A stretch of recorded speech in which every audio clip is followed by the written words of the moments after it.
Hello दोस्तों, कैसे हैं आप सब लोग। आशा करती हूँ अच्छे होंगे। हमारी आज की कहानी का नाम है साड़ी। मीरा के लिए उसकी माँ से जुड़ी हर चीज़ बहुत अनमोल है और इसी वजह से बहुत मनुहार करने के बाद भाभी से माँ की पहनी हुई एक साड़ी मांग लाई। साड़ी को सीने से लगा आंखें बंद कर मीरा को अपनी माँ के स्पर्श का एहसास हो रहा था। इतना कि आंखें नम हो आई थी कि तभी सासू माँ कमरे में प्रवेश करती हैं।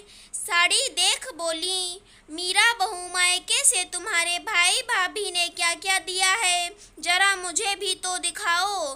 माँ जी, वो मुन्ना के कपड़े हैं और मेरे लिए साड़ी।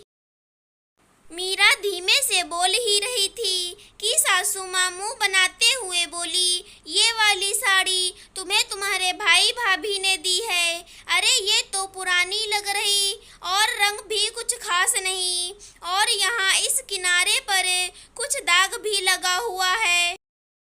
लगता है इस बार तुम्हारे भाई भाभी ने तुम्हें ठग दिया। सास की बात सुन मीरा बोली, माँ जी, ये साड़ी भले पुरानी है पर मेरे लिए बहुत खास है, क्योंकि ये मेरी माँ की साड़ी है। मेरी माँ की पहनी हुई है, इसलिए थोड़ी पुरानी दिखाई दे रही। बहू, एक बात कहूँ तो बुरा ना मानना, तुम्हारी माँ क्या ऐसी साड़ी पहनती थी? रंग कितना फीका है और कपड़ा भी कुछ खास नहीं। माँ की साड़ी के विषय में सास के मुंह से ऐसी बातें सुन मीरा को बिल्कुल भी अच्छा नहीं लगा था। पर सास की बात भी गलत नहीं थी। साड़ी वाकई में थोड़ी कमतर थी। साड़ी देख मीरा को याद आया कि यह साड़ी माँ ने स्वयं नहीं खरीदी थी, बल्कि माँ को भाभी के मायके वालों ने दी थी। लेकिन माँ ने कभी भी भाभी को एहसास नहीं होने दिया कि साड़ी अच्छी नहीं है। उन्होंने एक दो बार साड़ी पहनी भी थी ताकि भाभी को बुरा ना लगे।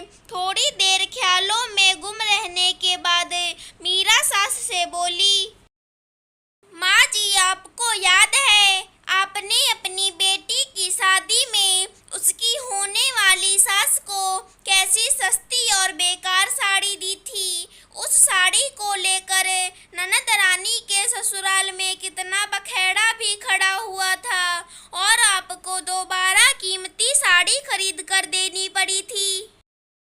झूठ बोलकर की साड़ी बदल गई थी। ठीक उसी तरह मेरी माँ के साथ भी हुआ था, लेकिन उन्होंने साड़ी वापस नहीं की और ना ही कोई बखेड़ा खड़ा किया, क्योंकि वह जानती थी कि साड़ी से ज्यादा रिश्ते मायने रखते हैं।